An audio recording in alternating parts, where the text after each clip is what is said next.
Hey guys, welcome to the Candy Cowgirl podcast. My name is Kate if you're new here, and on today's episode we have Zach Herold from Wyoming, and we are going to be talking about raising kids in the outdoors and the importance of raising the next generation to get out in nature and just enjoy being outside in God's creation. But Zach, if you could go ahead and share a little bit about yourself, and then we'll also share how we know each other. Okay, perfect. Yeah, so like Kate said, I am from Wyoming. I have two boys, 11-year-old and a 4-year-old. And life instantly changes when you have kids. And I don't think that any parent ever plans to be a single parent as, when you're having kids and raising kids. But that is the situation that I'm in. And you kind of just have to make the best of said situation. And as far as a little bit about me, I guess I own a media company in Wyoming. I do quite a few other things on the side, and yeah, like she said, I love Wyoming.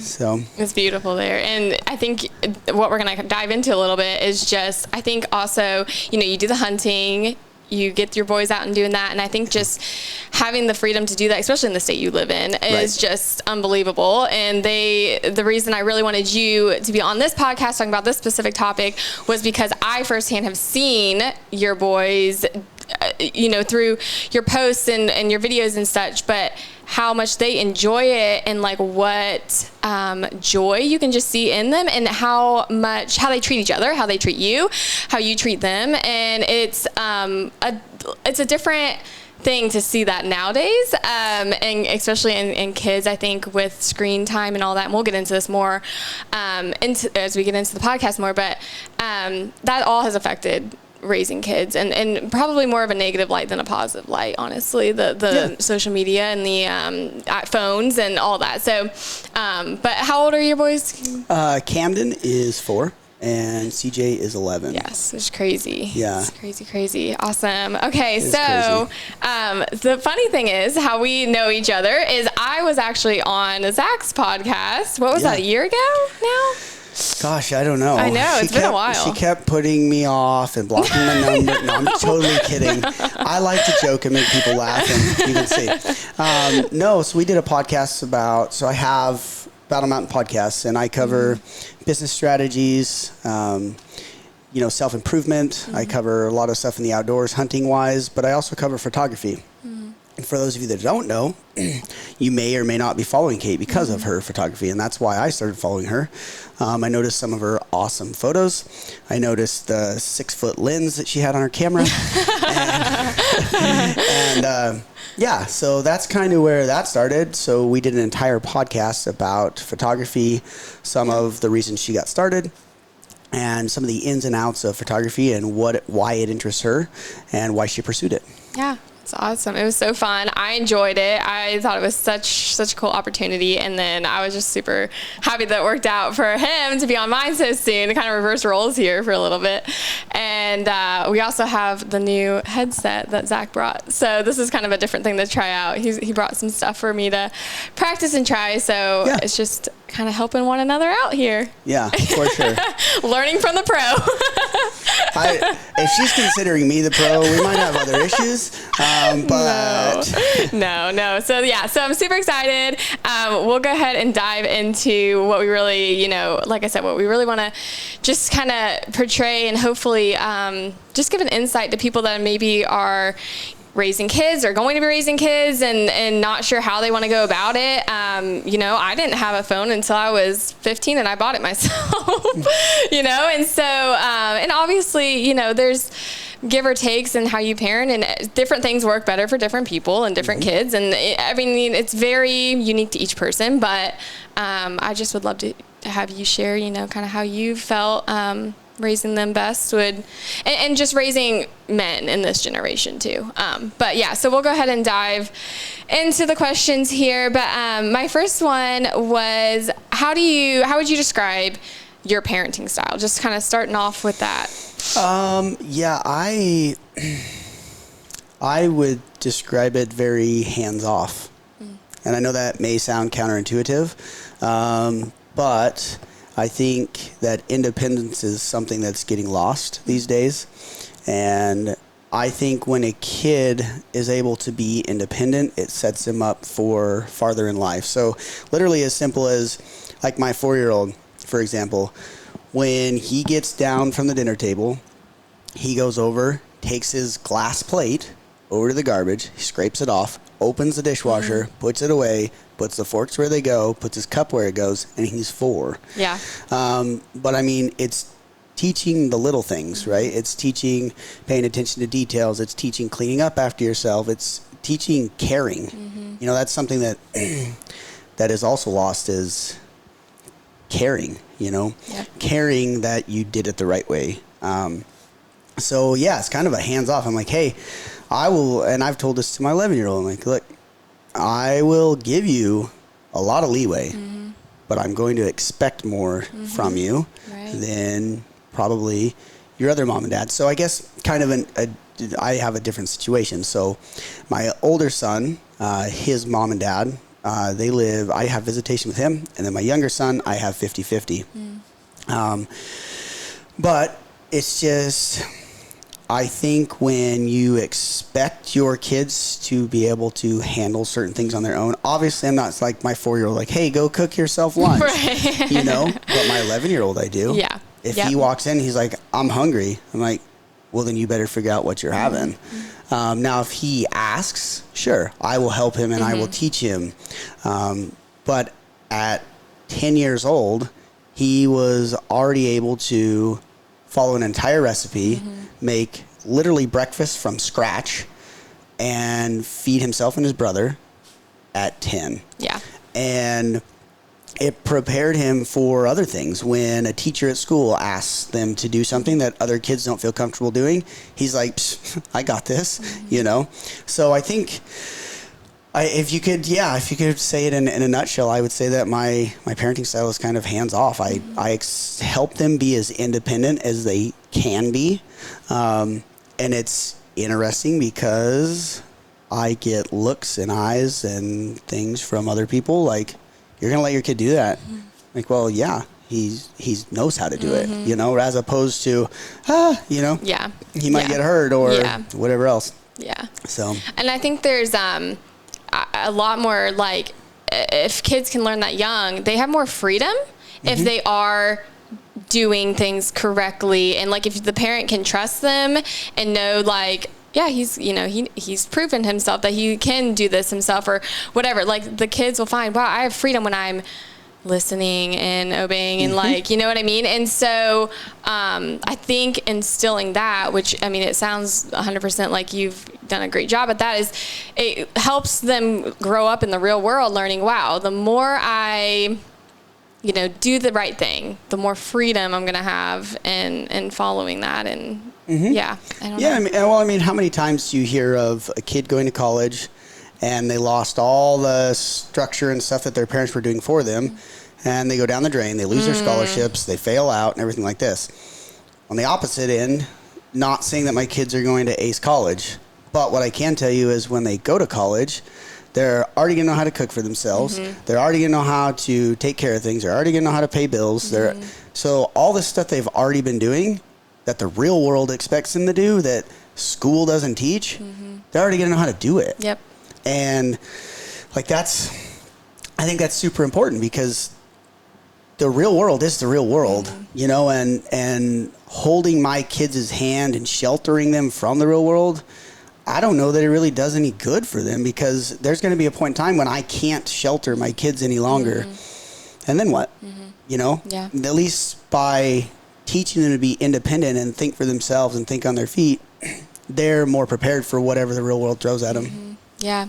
And I've heard before, it's like, there's like a kind of a saying, like, if you as a parent don't teach them, like, who's going to, you know what I mean? It's kind of like, I think sometimes we can think, well, they're going to learn things from teachers, they're going to learn things from their peers and stuff. But like, really, like, as a parent, that is like the number one. Yeah, for sure. And I think it goes without saying, there's so much stuff they learn at school, but there's so much stuff they don't learn, and it's just not taught. I mean, I don't know about you, but in any of your classes, did they teach you how to write off deductions and taxes? Right. Yeah. That's the thing. It's like, what are you really the real life stuff.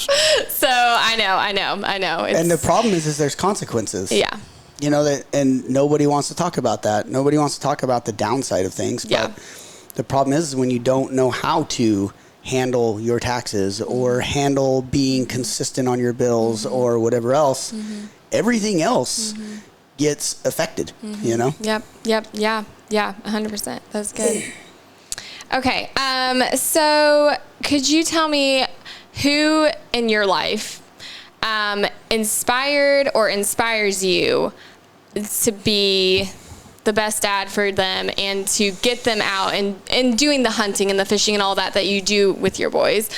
So could you share just a little bit about that? So my dad took me hunting, you know, when I was little. It's just a different kind of circumstance. You know, with owning my own company and things like that, I am able to spend more time with my kids than most parents. And I understand that, right? That's why I built it. But my dad, I don't know so there's things called saddle panniers. And basically what it is you use it on a pack saddle, and it's a giant bag that hangs on both sides of the horse. And when I was 2 years old, I rode in one of those all the way up to the top of the mountain. Oh my gosh. To help my dad get the elk out, right? Yeah. And help, you know, more like wandered off and tried not to get lost, you know, like, but that's kind of where, and then from then on, we would always go outdoors, and not as much as I do with my boys, but again, because he didn't have a job that afforded the time. So, but I would still go a couple of times a year with my dad. And I look back, and there's so many things that I didn't understand what was being taught to me at the moment. And I look back and I go, I get now why he was teaching me that way, or why he needed it done that way. And it just kind of domino effects, right? So when you get taught the right way to actually work and help somebody, you know, you're looking ahead, you're seeing what needs done, you're paying attention to the job. But that doesn't get taught to you unless somebody is there to teach it. And whether you're at a job and you have a very good supervisor and they teach you, or your parents teach you, in my case it was my dad. And so fast forward, here I am, I have CJ on the way, and he and I just kind of built this bond that we're literally like best friends, you know, and I didn't have that type of bond with my parents, not like a best friend parent, you know, bond. And so there were times in life I didn't feel comfortable talking with them about certain things, whatever it might be. And I decided growing up, you know, as I'm growing my kids, I wanted to be their best friend, but also have a line between, hey, I can be your best friend, but when I say something has to be a certain way, there's a reason. And if you want to learn the reason, I'd be more than happy to explain it. Because what happened to me when I was growing up is I would ask my dad, you know, I'd be like, hey, why are we doing it this way? And I, being the young kid, was asking it out of curiosity, but him being the adult was taking it as I was trying to argue. Oh, wow. Yeah. And not intentionally. Yes, it's just the way it came off. Yeah. And so one day I just looked, I said, Dad, I'm not asking you because I want to argue. I want to learn why you're doing it this way. Like, what's the purpose? And from that conversation forward, everything changed as far as me asking. And I think, you know, if I would have never asked that, it would have just kept butting heads and arguing. But like with my boys, I've told them, I said, look, just ask and we'll discuss it. And then lying is another thing I just don't put up with. I just can't. I don't do lying well. No. If they're starting that young and you don't nip it in the, but young, I've seen that does not end very well the older they get. Yes. So that's a good thing to kind of maybe talk about earlier than later. And at that age, a kid doesn't understand the gravity of lying. Yeah. Yep. Right? Because I was talking with CJ and I said, well, what are your thoughts on lying? Do you think it's really that bad? And he's like, no. And I'm like, okay, well, let's break this down. Like, why is it bad? And I said, lying there's a lot of weight on lying. I said, because if you lie to me, I no longer trust that if you say you're going to help your brother, I no longer trust you. If you say you're going to take out the garbage, I no longer trust you. If you say you're going to do the other things you're supposed to, I no longer trust you. Yeah. If you want to go ride your dirt bike and you say you're going to stay where you're supposed to, I no longer trust you. And I said, all this stuff is hinged off, you lied to me. And like, trust is something that takes a long time to build. Now, with a kid, at least I've always had trust right away until they lose it. Yeah. Right. And then as soon as that kid loses the trust, man, it takes a long time to build it back up. And we just, CJ and I just went through this. He decided to lie to me about something. And I've told him, I said, look, I was there. I did a lot of stuff wrong growing up. A lot. Part of growing up, I guess, right? Yeah. But I didn't lie about it. And it was, so I told him, I said, no matter what it is, if you tell me the truth, I will not get mad at you. Yeah. I said, we will figure out consequences. Yes. Oh, and there will amen. be a punishment because it can't be like a get out of jail free card. Yeah. Yeah. You're like, I didn't lie. So But if the punishment is too much, they're going to be like, I'm never telling you the truth again. Right. And what I found though is, even no matter what the punishment is, if I say, hey, thank you for telling me the truth. So now at this tone of voice too, like, now what we're going to do is I'm going to take your dirt bike away for a week. As opposed to, I can't believe you did that. I'm so mad. Because that interaction is scarier to a kid than the consequences. Yes, that's good. That's so good. No, that's 100%. I've seen it that way as well. And it goes back to what we were saying at the beginning about the freedom thing. You know, when they start, if they are lying or starting to hide things, it's harder as a parent to trust them with bigger things, you know, but if they can prove that they, you know, are trustworthy in that way, they're going to get more freedom and responsibility to do bigger and better things. And I think kids, they know that. They'll learn that, you know. Oh, yeah. Another thing they learn, at least my boys did, is CJ a little while back did decide to lie. And I made his life total crap. Like, I obviously didn't beat him, nothing like that, but I was like, you're doing the dishes every night. Said you're mowing the lawn. We're taking away your dirt bike, all your video, everything, and you're literally going to do everything that I asked you to do until I say we're done. Yeah. And his little brother saw that. Yeah, that's true. And he's like, light bulb, you know, like, da-ding, da-ding. And we'd be like sitting there at dinner, and he'd be like, well, we'd be talking about something, and he'd be like, nope, Dad, I just didn't do it. It's like Camden, as honest as it could be. That's so true. You know? Or he'd be like, yes, it sets the stage. If you are teaching the older ones first, I mean, those younger ones will pick up on anything. They'll also see the opposite, though. They'll see if siblings get away with stuff. Yep. And then now Camden is he'll say something, and I'll be like, are you sure? And he'll be like, I'm just joking, Dad. I'm like, you're starting to push it. Oh my gosh, he's so cute. That's funny. Yeah, wow. But so the lying thing, the independence thing. Yep. As far as the outdoors and how that helps, kind of going back into your question. I think when you are out there in the middle of nowhere and you have a tent and a sleeping bag and you have food, sometimes less food. Why not? I mean, what's going to happen? Like, you really break it down. Like, if you ran out of food, what's really going to happen? Nothing. It's going to be uncomfortable, and then you'd be fine. It's the water that you don't want to run out of. I've done that. I've done a lot before. That's another podcast. I didn't have my kids when I ran out of water. Kids were not there. I want this to build like a build that I'm still a good dad. Yeah. Okay? I didn't have my kids when I ran out of water. But like the outdoors is great because what I like to do is when I first started getting CJ into the outdoors, I would say, hey, he had a little tiny backpack. And to make him excited about the outdoors, I'd be like, what do you want to take? 9 times out of 10, it was toys, which I don't really care. I know I'm going to carry the backpack after like the first 100 yards anyways. I don't care what's in it, right? I just want him to be excited about the process, the trip, and what he's taking on the trip.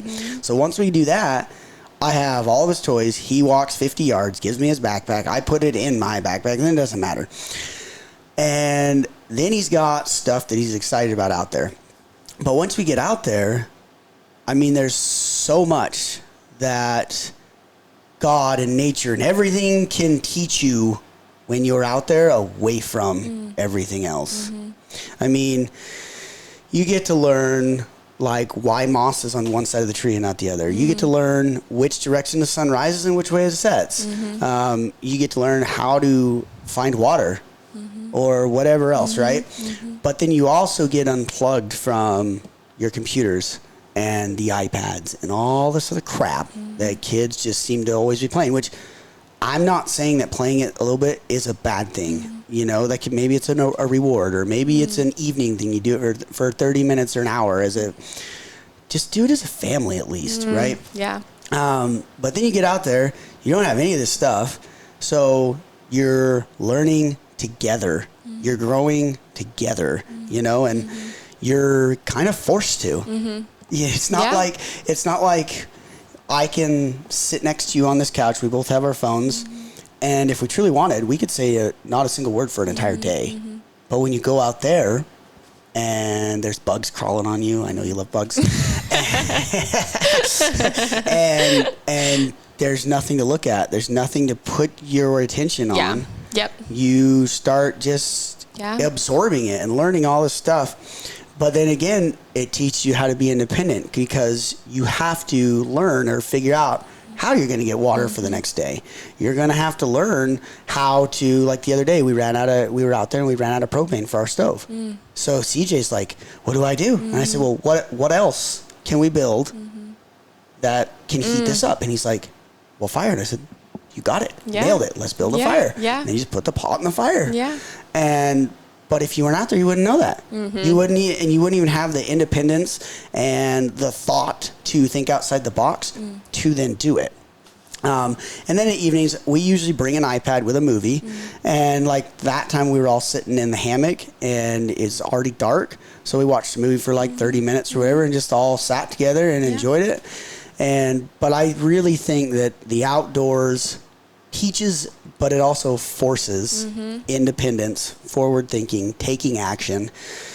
Because I'm not really with my boys, because I do obviously protect them when we go out there, but there's times myself, I've been in some super sketchy situations, like kind of lucky that I'm here, like no kidding. And when you find yourself in those situations, if you hadn't been taught what to do or how to handle it when you were younger and then grown with it and learned more about it, I'd be dead. And I know that may sound extreme, but it's the honest truth. No, it's 100%. Like you were saying, I mean, you're sitting in on a couch and, you know, either looking at a screen or whatever. I mean, there's a lot of time there that back when, you know, phones and iPads and all that didn't exist, you know. I mean, what kids were learning, they were out doing stuff, and you know, and so I think we sometimes take that for granted, and we don't realize like there's a lot of time spent that our brains are not getting the, you know, the knowledge, the learning type of interactions that we used to, you know, especially growing up. I mean, that's the most important time to be learning that stuff. But that was good. I was like out running around trying to chop my fingers off and light myself on fire and crazy. Oh man, like I burnt down buildings and it was crazy. Oh my goodness. Okay, well, we're gonna go ahead. We're gonna take a break real quick, and then we'll be back and resume this conversation.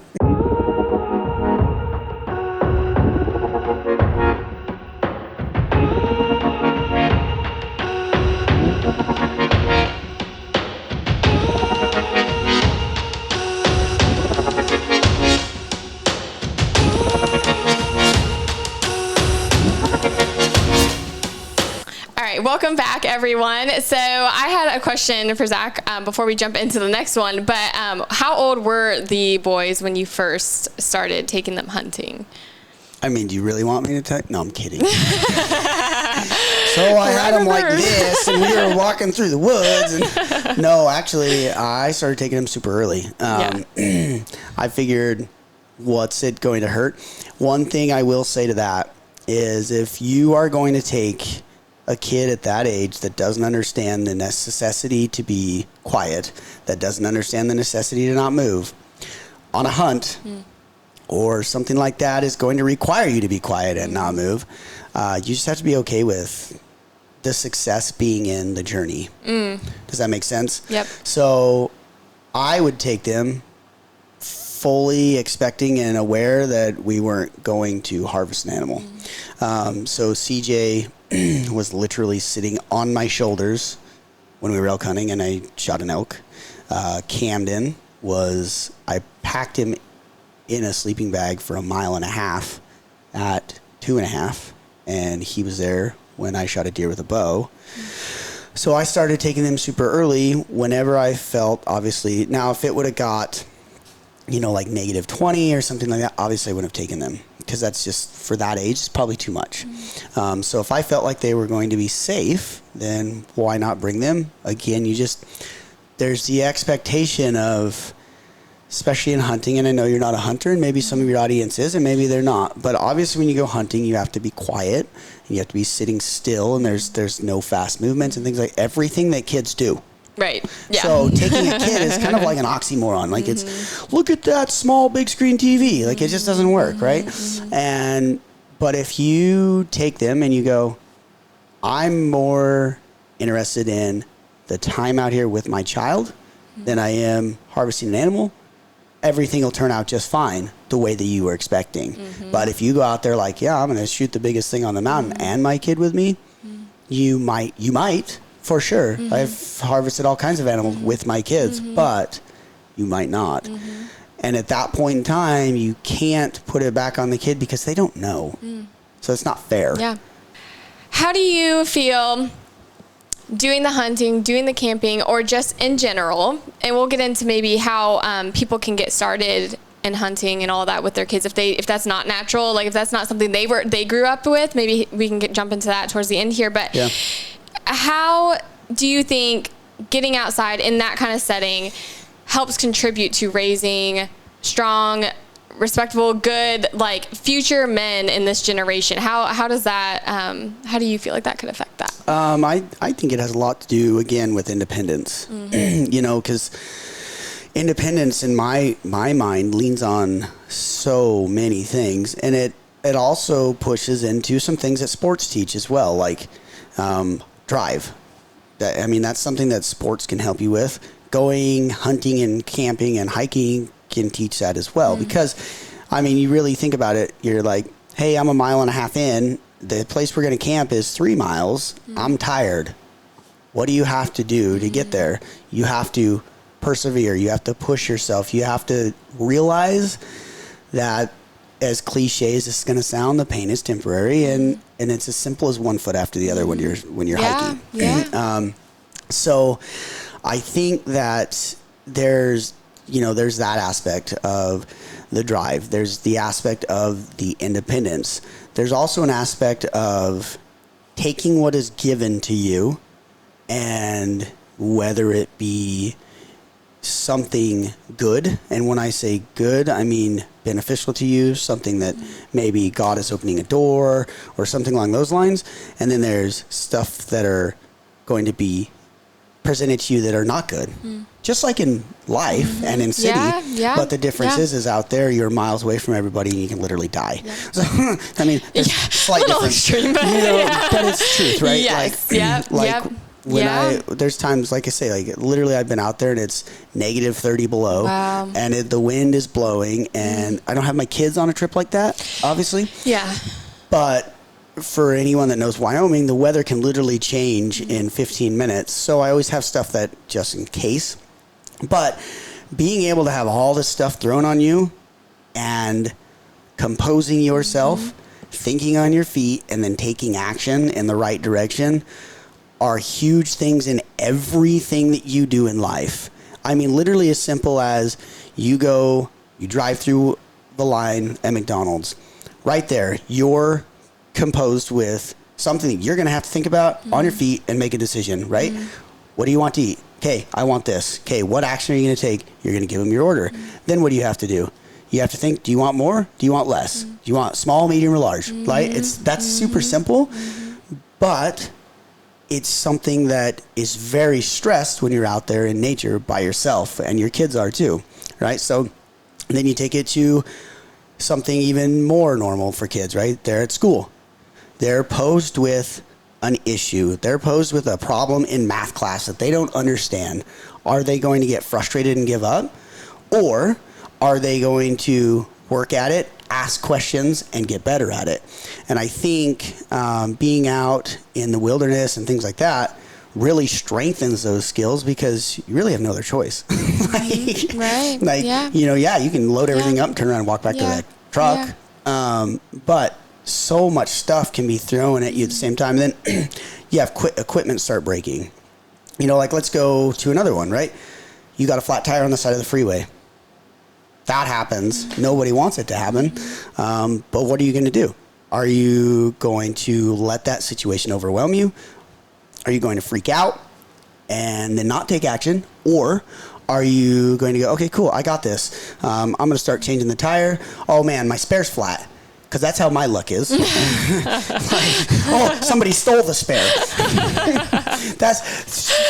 Trust me, there's more stories. My luck is 100% like that. Gotta be prepared for the worst. Yes. Prepare for the worst, expect the best. But that nature teaches you that. Yeah. And it helps you get through that. But the flat tire thing is like, okay, now I don't have a flat tire. What am I going to do? I can't even get out and fix it. Okay, cool. What other things can you do to make that happen? And I think nature really, because like you can even role play out there. Super simple. Like, hey, I forgot my shelter. I really don't. I have it in my backpack. But, okay, boys, what are we going to do? Oh, yeah. Are you guys going to build a fort? Are we just going to sleep under the stars? Does it look like it's going to rain tonight? Yeah, does it, That's great. Hey, what are 3 things that you need for fire? Because fire fixes so many issues out there in the backcountry. And then, but that thinking on your feet, that taking action, that being decisive. Now, obviously, there's something to be said for not being decisive everywhere, because there's certain things that I just don't care about, right? Like the other day when you're like, hey, do you want to talk about McDonald's? Like, I truly don't care. I'll eat whatever. Like, that's something I don't. But when we get on the mountain, hey, we're taking this trail, that trail, we're taking that one for sure, 100%. So decisiveness is, in my mind, kind of time specific, right? Occurrence is specific. But being out there teaches all that. And so when you're able to be decisive, when you're able to take action, when you're able to think on your feet, all of this goes into jobs. All of this goes into being successful at school. All of this goes into being a good husband or being a good wife. It goes into being a good role model. Like maybe you don't have kids and you're helping youth. When they see you being decisive, thinking on your feet, they go, I want to think on my feet too. Yeah, so there's a ton. Yeah. So this came to my mind when you were talking. What is something, how would you handle a child?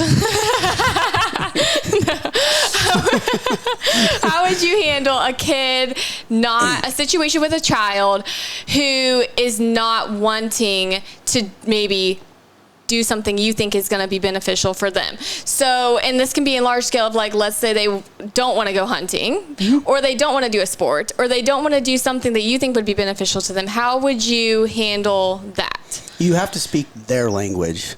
And I know that may sound odd, but I see that most with like kids that are super into video games, which I have nothing against. In moderation. Like nothing will hurt you or kill you in moderation, right? Which is kind of a terrible way to look at things, but in a sense it's true, right? So from the ground up, you have to figure out how you can make it appealing to them, because there is something on a certain level that makes that kid excited, and even adults, doesn't matter. Something makes someone excited, and you can leverage that to get them to do what is going to be best for them, but they don't see that right now. And kids are a great example of that, because they don't know. They don't know what's going to be best for them, and it's our job as adults, teachers, doctors, parents, it's our job to show them the way and light it up and make them understand. But it's also our job to figure out what is best for that kid and what really makes them tick and excited, and pushing them in that direction. Because I've seen it time and time again that, like, if my boys didn't want to hunt, would that be hard on me for a little while? Yeah, sure. I'd be like, man, what the heck? That's something I love. What's it really matter? In the grand scheme of things, it doesn't really matter. We need to find what excites them and how we can do it together. That's great, yeah. Because, like, if one of my boys, if I'm like, okay, going camping, because then let's just say camping, because then there's no actual hunting involved. It's just going camping, right? Okay. Let's use that as an example.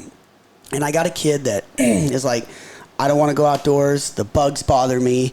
And what am I going to get out of the outdoors? I want to, let's use something different than even video games. Let's use, I am working on editing videos on my computer, so I don't want to go outside. I would just be like, hey, look, I get that. I get that's what you enjoy, and I'm not saying that that's right or wrong. I think it's awesome that you're really into making videos, but here is how I think the outdoors could help you make better videos. I think that each video has an aspect of beauty, and when you're actually outdoors experiencing that beauty and in it, you're able to portray that and how it makes you feel in a way that your audience can then feel how it made you feel. Because I don't know about you, here's a great example, right? Like when we showed up here, I saw those bushes, and the first thing I said, right, kid? I said, look how beautiful those bushes are. Right. How did that make me feel? Excited, like, look at that, like, wow, Yeah. I wouldn't have felt that way if I wouldn't have been outside to see the bushes. Yes. And so by being out there, I'd be like, look, now you can take that and you can portray it through your video and help your audience feel the same thing. Different. I mean, I guess we do video games too, because it seems like there's a lot of kids playing video games, which whatever. Like, if you want to play video games, something great. I'm not saying don't ever do it. Right. I'm just saying, like, hey, look, I can tell you love this video game. I can tell that you're excited about this video game. But I want you and I to be able to connect on a different level. I want you and I to be able to just go hang out. And two, you have to figure out what it is they're not going to like about the outdoors, right? So, or whatever you're trying to get them to do. I guess, maybe it's not the outdoors. Maybe it's a sport. Right, right. Well, I don't like the bugs. I don't like being sweaty. I don't like walking a long ways. I don't like that we could maybe get wet. Maybe it's a sport. Well, I don't like that the coach is going to yell at me. I don't like...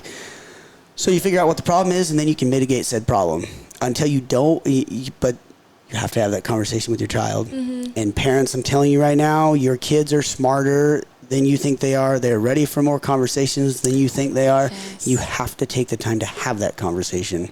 That's so good. I'm so glad you touched on that, because I was going to go back to what you were saying earlier before the break on being your kid's friend, in a sense, which is people are like, oh, that's a hard topic sometimes. People are like, don't be. And then some people are like, yes, you should be your kid's friend. And I felt like my parents, I felt like I could talk to them about anything, and especially being a girl, especially with my mom, that was definitely, but whenever, this goes with the conversations aspect, whenever they would pick us up from a church event, or I did 4-H or whatever, they would ask us, how was it? Tell us all about it. Like, they wanted to hear that. And even at a young age, and we used to go to church and do like a musical type thing on Wednesday nights. And every time my parents would pick us up, and we were young, like 3rd grade, 2nd grade. We were little, and they'd ask us, how was it? Tell us, and we would. It was such like the funnest part of like the ride home was just talking about it, and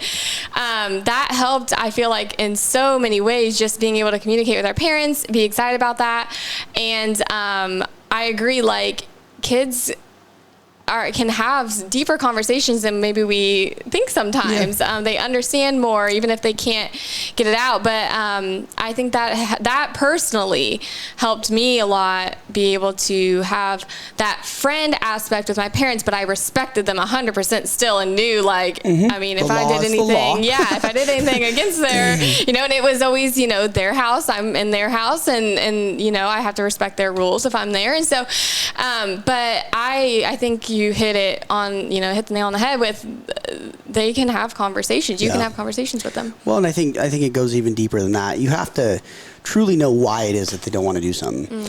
And then if something is truly going to suck, well, then you have to help them get over that suck. And you and I have discussed this already. Like, when I was growing up, I was brought up Catholic, and I personally didn't enjoy the actual mass of Catholic. Like, the churches are kind of dark, and it's just like, and the sermons were given in a way I didn't really understand them anyways. And I'm just like here, and I'm trying to stay awake and blah, blah, blah. Right. And I'm just like, what is happening here?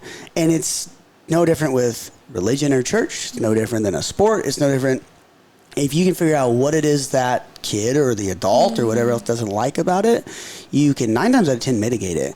But then you also have, as a parent, a duty to sometimes make them do it even if they don't want to. And that's when it gets hard, because I don't know about any other parents out there, but I don't like making my kids do something that they don't want to do. It sucks, But if I know that the end result is going to benefit them, sometimes they're just going to have to suck it up and do it. Yeah, and I think too, the good thing, when I was younger too, and again, this kind of goes to the conversation thing, but I don't think there's anything wrong with having the kids try a couple things, kind of see what they like, and definitely still use your parent knowledge, of and just adult knowledge of what is going to be best for them, from your perspective, but give them the opportunity to try different things, see what they're gifted at. Different kids are, have different love for different things, or gifted in different things. I just loved showing dogs, and if I hadn't gotten into that, but within that, it was my first year. I remember, I was 8 years old, and I worked hard that summer with my dog, but he was my mom's dog. He loved her. And so it was hard for me to train him because he was always connected to mom. And I did all the things. They were like, you be the one feeding him, me be the one feeding him, me be the one caring for him. But he was just my mom's dog. And I took him to the first little fun match show, and it went horribly. He did his sits and stuff, but it was not his thing. And so I remember walking out there crying from that first show, but I stuck to it. My parents, helped me through that. And I ended up finding, and this is funny because it actually kind of goes with animals too. I did get another dog the next year who was much more gifted in the obedience stuff, but I did not give up on that first dog. What I did was I found that first dog did so much better with agility, and I did agility with him, the jumps, the shoots, and all that stuff, and he loved it. And he was we connected on that. I was able to still do the obedience stuff with my other dog, and we found a way to work through it. It wasn't give up because the first one was sucky.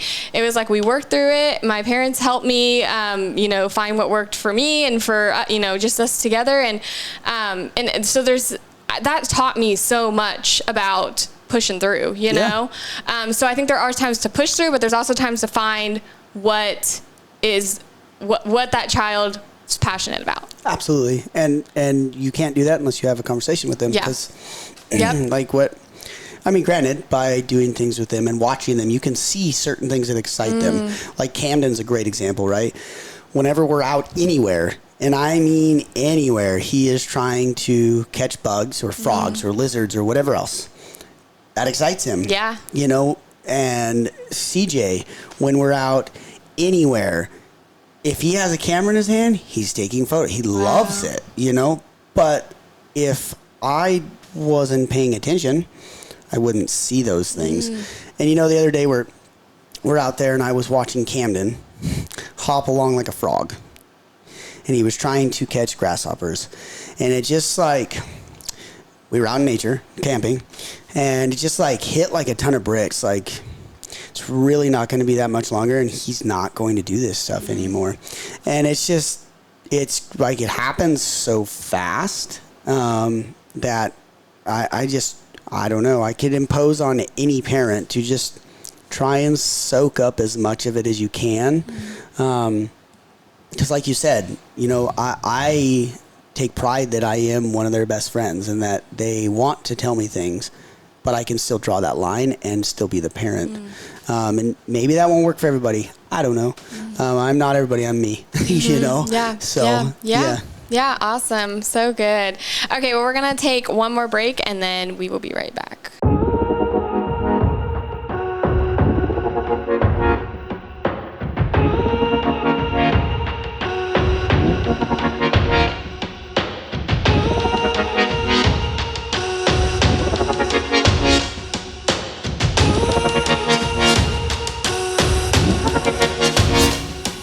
All right, everyone, we are back from that little break. So could you, Zach, tell me or share one of the most like memorable or funny hunting or camping or just outside type stories with either your boys, both your boys? How many stories do you want? Let's start with like 2, and we'll see how far I get into 7. That sounds perfect.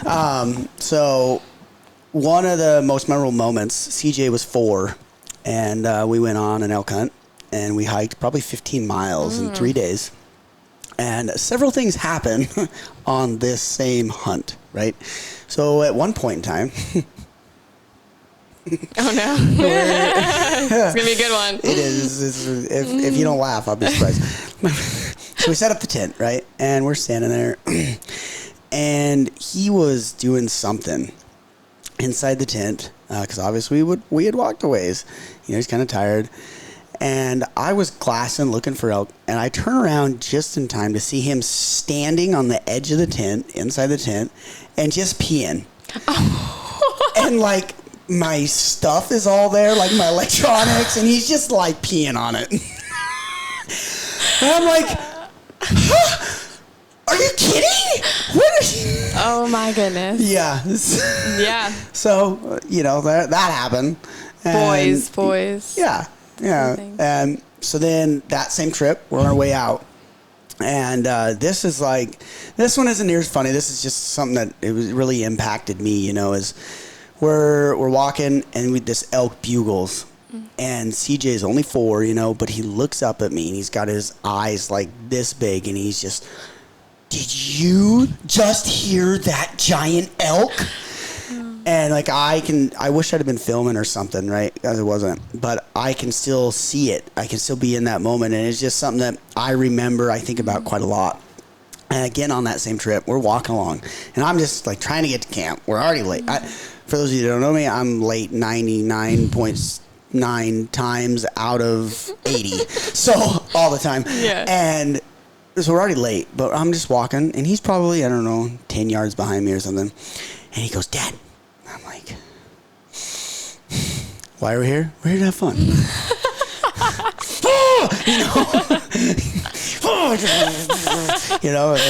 Oh, my goodness. Okay, what could it be? And I turn around, and he's holding something. And I didn't even see it. It was a caterpillar. Oh. And, him being 4, he goes, Dad, look at this caterpillar. Said it cute. Just like that, caterpillar. Cute. And so that's another thing that trip I remember a bunch. I mean, I have others with CJ.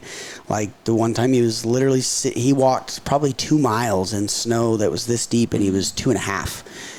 And we'd be like walking along. He couldn't he couldn't differentiate. He couldn't see the deadfalls in the snow. Like his eye, he didn't know what it looked like. So he'd be walking along, and he'd just face plant. And he'd like disappear. And he'd stand back up and get to walking and go disappear.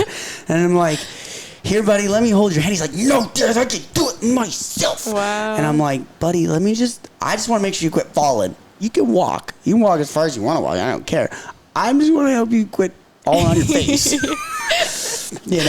So I'll have that time. And when we shot that elk, and then, I have another time when he was 7, we're going along, and I shot an elk like almost from here to the camera. And And I turn around, I look at him, and his eyes are like this big, you know, and he's like, I'm like, what did you think of that? He goes, Dad, I didn't even see the elk. He's like, I thought you were drawing back to practice on a tree. That's you know? cute. So, you know, then like with Camden, when we shot that deer out there with my bow, we're blood trailing it. And he at 2.5 is helping me. You know, he's like making his own little path, and he's following the path of the deer or whatever else. And I see the deer, and it's like from here your water bottle away, right? And he's still supposedly following the blood trail.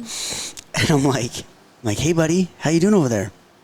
And he's still on blood. He's like, yep. There's some blood, Dad. There's some blood. You know, oops, Cute. sorry, geez, OP. About ripped my headphones off of there. And he's like, you know, and so clearly he's not following me, you know. But I'm like, do you think it came from that right there? And he just turned, and he kind of like got nervous, you know, and he like hides behind my leg, and then he like kind of peeks out. And I have all this on video. He kind of like peeks out, and he's like... You know, like, oh my, like, yeah it probably did. Yeah. So then he goes over there and looks at it and feels it and just kind of in the moment, you know, like. I think that, I'm going to stop you right there. I think that's a good way of doing it too, kind of asking the kid a question. Like, do you think that's what, you know, versus just doing it yourself and being like, oh, well, here it is, you know, like, that's a great way, just communicate. We're talking about communication, but like, just asking them questions in a way to get them to answer, you know, kind of correctly, to give them confidence. Like, but that's just, I just noticed that was a good way of going about that too. Yeah, just asking them. I think one of the best ways to get your kids to enjoy it is to make them feel involved. And I know we've already covered all that, and but if you can make them feel involved as well, that's why I let them pick out what they wanted in their backpack. That's why I let them walk in front sometimes, because they've got to feel involved and like like they're a part of it, not like they're there because I wouldn't have been able to go if they weren't. Right. You know? That's great. Yeah, that's really good. Awesome. No, those are great stories. Those are great stories. I mean, I got more. No, that's awesome. Like the time CJ, I had this brand new tent. Oh no. They set it up, and he's got a tent stake, and this whole tent is mesh, and it's got a rain fly.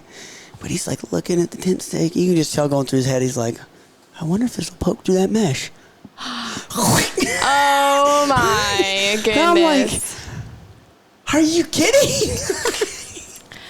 But that's so good, because like, how do you handle situations like that even? I mean, without blowing up on, you know, I mean.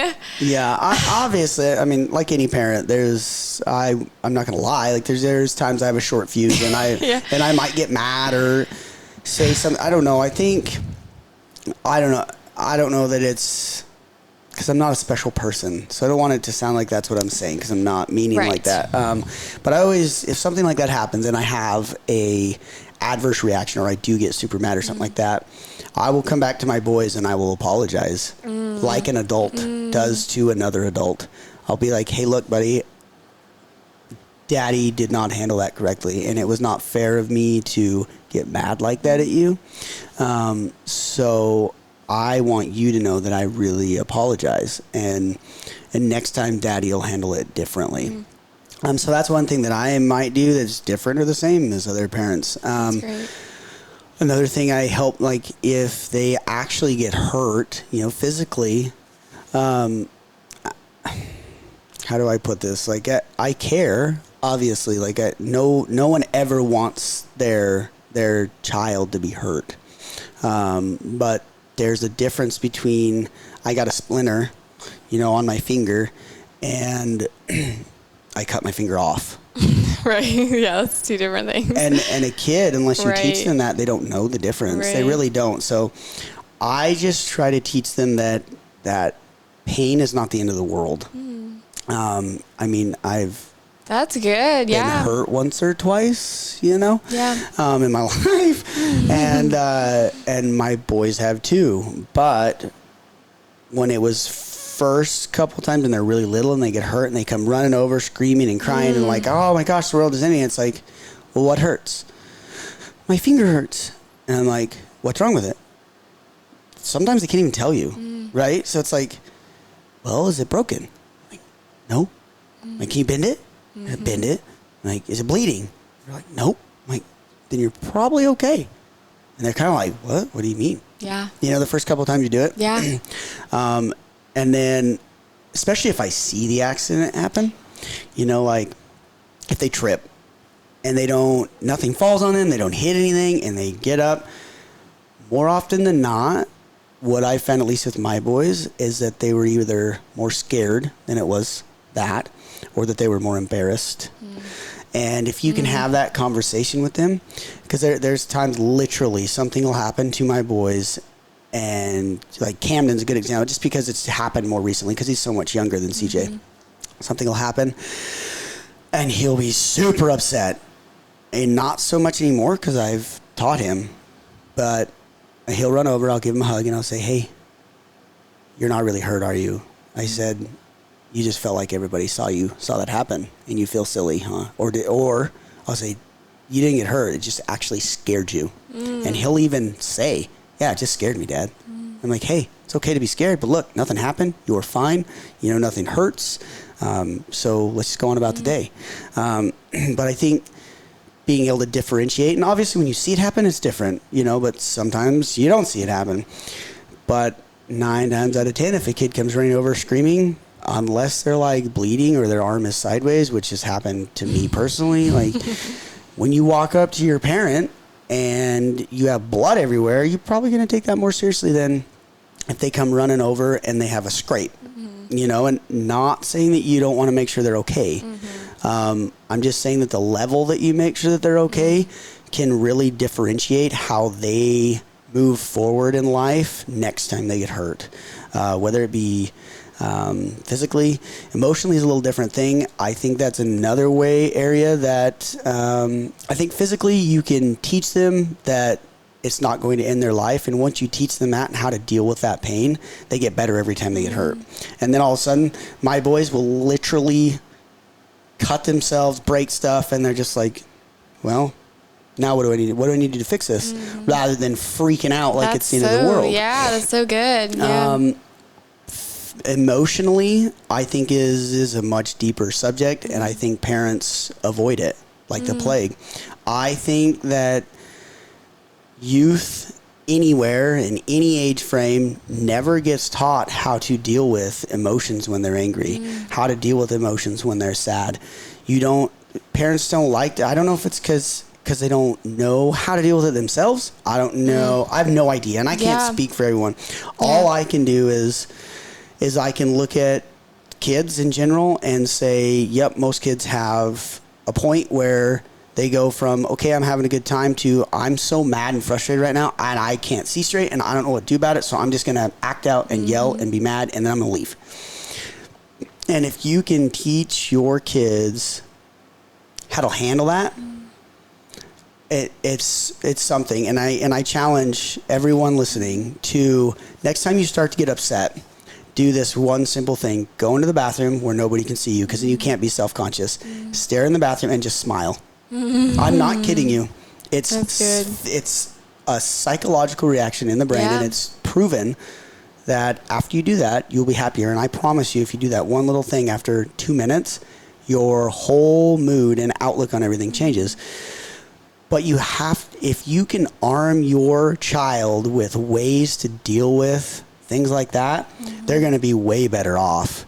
Yeah. Because like CJ, for instance, he and I have talked about this a lot, because he has a tipping point where it's like, I am so mad, I just want to give up and go sit in the corner and be mad. And he and I talk about things to do, whether it be breathing. Like, another thing, it's physically impossible to be focusing on what you're grateful for and mad at the same time. Physically impossible to focus on what you're grateful on and to be sad at the same time. It's literally your body can't do it. Yep. I've heard that before too. Yeah. Mm-hmm. So teaching them little things like is that. So good. Yeah. Focus. Hey, dude, just focus on what you're happy for. Hey, breathe. Yeah. Because what happens, and you can answer this, if you see somebody that's walking around like this and they're breathing super shallow, you're like, something's clearly wrong with that person. Yeah. But if you see somebody sitting upright or walking like this and they're breathing real deep, you know automatically they're probably in a good mood. They're confident. Yeah. And so you can give your child very simple little tools to deal with things that are going on mentally so that they're better off for everything in life. Yeah, and you kind of touched on it, a little bit of, is it, if as a parent you struggle with handling your emotions or whatever, that is something I think is a big thing. Like, I don't recall ever seeing my parents like fight in front of us necessarily. And so I think as a parent, could you maybe touch on like the importance of maybe not letting kids into adult problems before they're ready for them? Yeah. I don't know if that kind of goes along with this too. It does, absolutely. There's times if I'll be doing something in CJ, it'll just be me and CJ. Camden won't be there. And I'll be completely focused on what's going on and trying to get it done as quickly as possible, basically so he and I can go just goof off and have fun, right? And so I get very short with him, not intentionally, no ill side effects intended. He inadvertently is insanely short with his brother then. And so I can't even look at him getting mad because it's my own dang fault. So I look at him and I'll say, hey, look, I apologize for being short with you.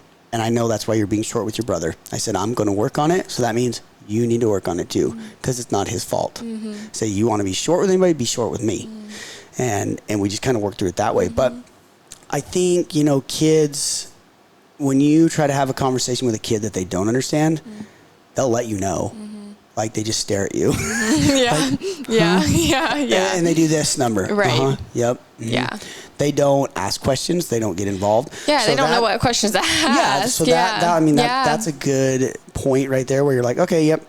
But you as an adult shouldn't be having those types of conversations with your kids anyways, because it's going to affect the light. A kid has a light for the world, and it's bright, and by you putting adult problems on a kid, it's going to dim that light, and it's going to taint their outlook on everything. So like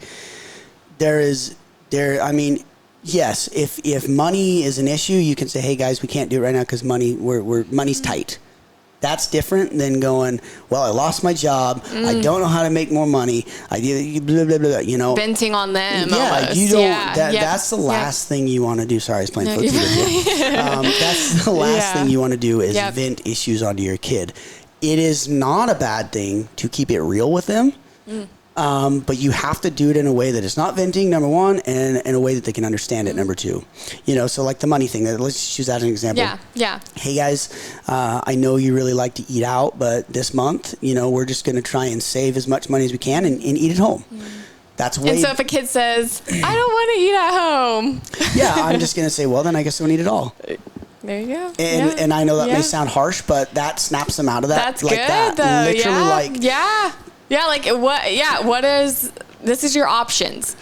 And I found that, and for those of you who don't know, I nanny, quite a few kids, but like I found that works really well. And as a nanny, it's also hard because I'm not their parent. I can't discipline. But giving them choices, options, like, well, here's your options. These are the options. Which one do you want? They're going to pick the one that sounds the best, and is the one that, it is. This is how it is, So that's a great point. Options are an excellent way. Yeah. And there are times with my boys where it's like, be like, hey, so we can either eat dinner at home or we can eat dinner at home. Which one do you want to do? That's it. That's what it is. That's it. And now, they kind of give you that quizzical look, like, those were both the same, Dad. Yeah. Yeah. I'm like, yes, they are the same because we're eating at home. Yes. Yeah. Yes.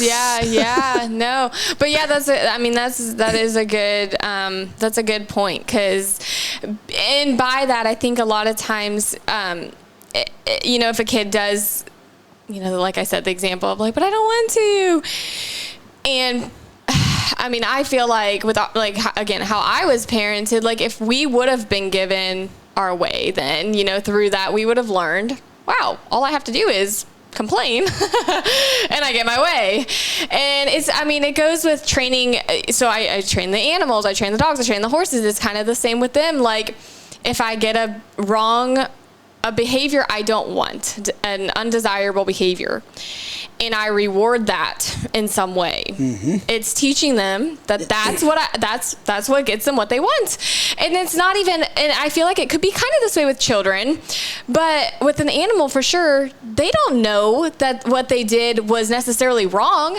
To them, it was, this is what I did that got me the reward I wanted. So, and I think with kids, it can be, and it may be a little bit of a different frame, but still, like, they remember, like we were kind of saying, they know more than we even think, I think, but they remember what got them what they wanted last time. And it's just training. Really, it's raising and training. And yeah, and kids differ from the animals, like you mentioned. Where they differ the most is they learn much quicker. And there's a lot of kids out there that are really gifted at reading the situation, reading their parents, and playing their parents. Yeah. And if you don't give your kid the benefit of the doubt that they are smart enough to play you, they will play you. And then it is your fault. It is 100% your fault because you didn't think they were smart enough to play you, and here you are getting played, and now they're getting everything they want. That's true. Yeah. True. Yeah. Wow. That's great. Okay. Awesome. So let's just touch on really fast. What are some ways that people that are not, maybe have never wasn't raised hunting, wasn't raised that way, but want to get their kids started in that kind of lifestyle? What are some ways they can do that? Well, first off, I do want to say that I'm not like some parent guru or the end all be all. I'm simply sharing stuff that's worked for me. Yeah. Right.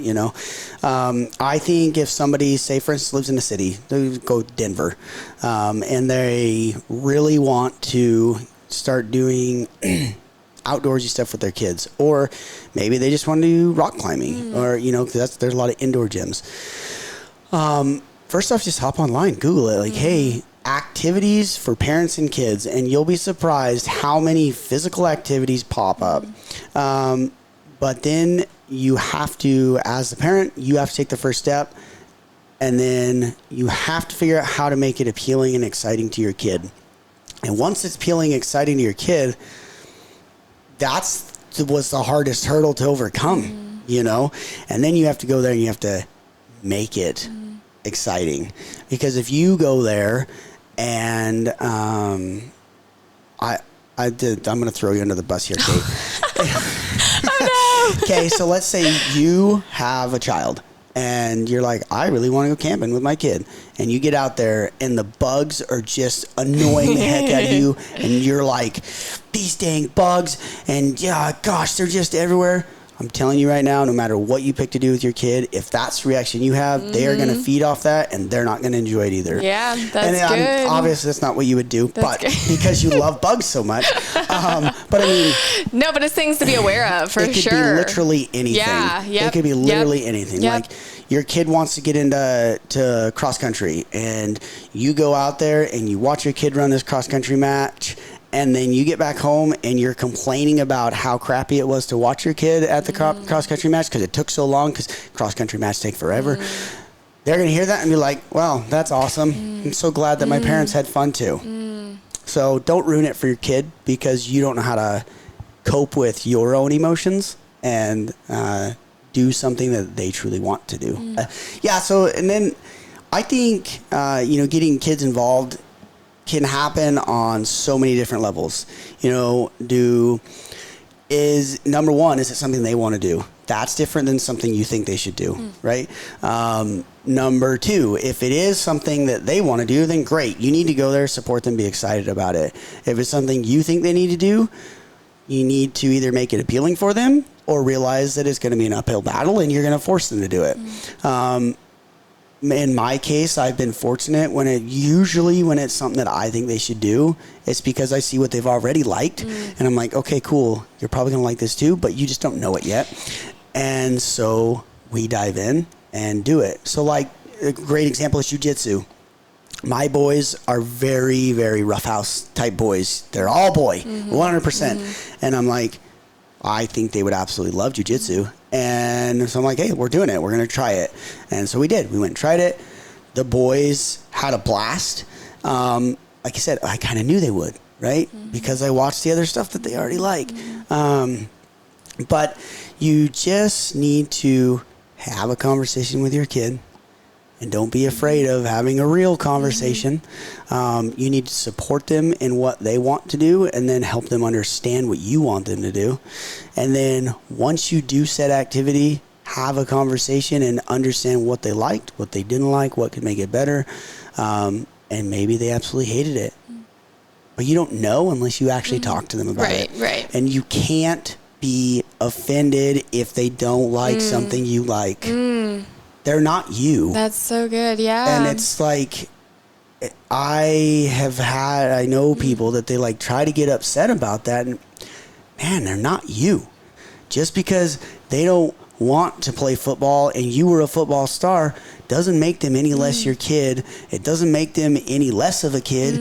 You just need to be the freaking adult in the situation and suck it up and realize that it's okay that they don't like football too. Yeah.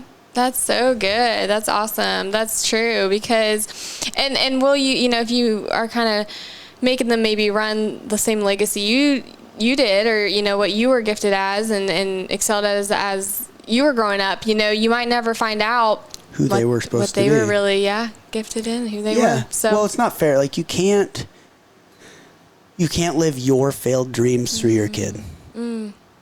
That's so good. They have their own dreams. That's so good. It's your job to help them realize what their dreams are and then help them in whatever direction that is. Yeah, that's amazing. That's great. Awesome. Okay.